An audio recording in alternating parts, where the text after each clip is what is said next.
Hey, this is Pilot Boy Chris. Here we talk about the pilot car industry and not just how to get into the pilot car industry, but also how to be successful in the industry. I no longer drop content every Tuesday, but I do drop content regularly. So if this is the type of content that you're looking for, then be sure to subscribe and stay tuned. Also, be sure to drop in the comments and let me know if there's any subject matters or topics that you might want to get some insight on that you would like me to talk about. This video today shouldn't be too long.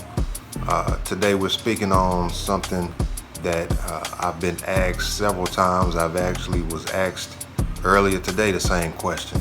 And the question is, do you or should you do a ride along before getting out there and starting? Some are really nervous and anxious before getting out there, and I understand that we all tend to be a little skeptical or nervous when starting something new, so I understand that. There's a lot that goes into being a pilot car driver, and there's a lot of information that you have to soak in before becoming a pilot car driver. There's a lot to know, and then of course we got to be mindful that we're partially responsible for this highly expensive cargo that is being moved. The trucking company is basically hiring you to help move this freight, and if you fail to help and there's an accident of some sort and it can be proved that you wasn't doing your job, then you and your insurance company at the end of the day can be held accountable. So main thing is stay awake.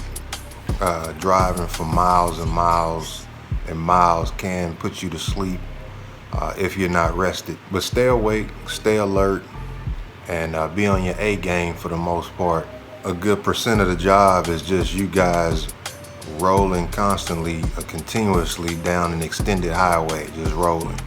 Understand that while rolling like this, there's normally nothing going on. During these times of extended highway driving, as a lead, you're going to be calling out construction zones, speed limit drops, and things that are in you guys' path. And as a chase in this situation, all you'll be doing is alerting the driver of other 18-wheeler trucks that may be passing him up from the rear and getting lanes in the situations where you guys need to get over.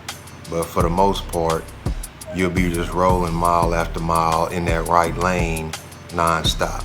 Now once y'all hit a small town or park for the night or get ready to park for the night, then the work really starts with possible traffic blocking.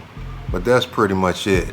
I stress over and over on just how easy this job is, and once you guys get out there and get into it, you'll see for yourself. You'll see just how easy it is, and you'll think back to yourself stressing over it and wonder what you was wasting your time stressing over it for.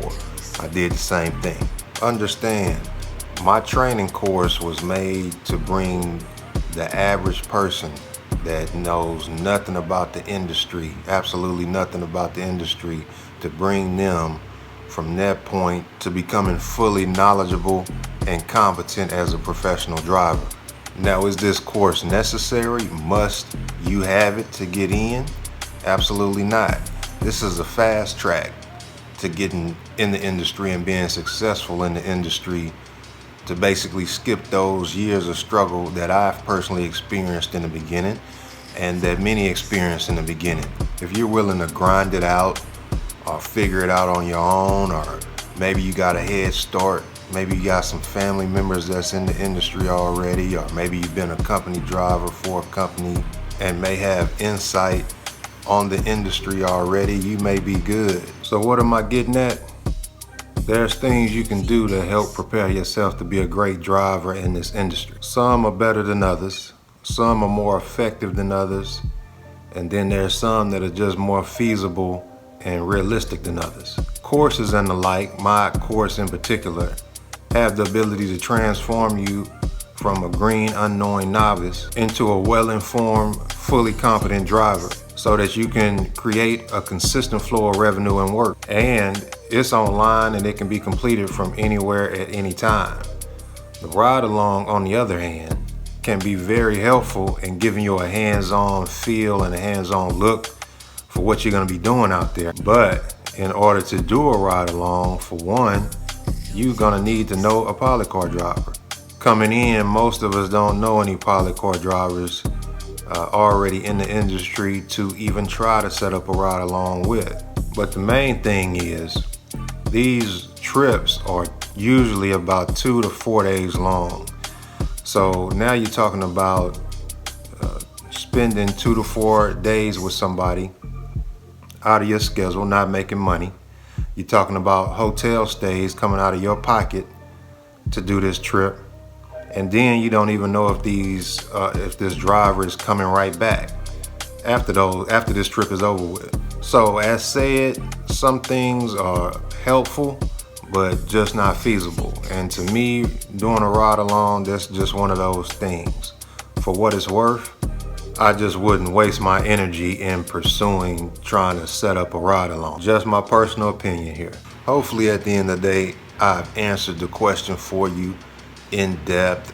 If you find value in this video or in the subject matter, go ahead and like I said in the beginning, subscribe. I drop content on a regular basis. Drop in those comments and let me know what's on your mind. Let's talk about it.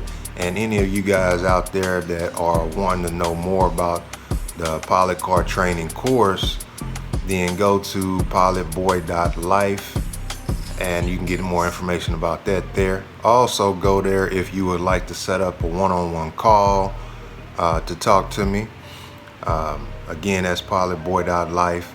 Other than that, I'll see you guys on the next one. Y'all be safe.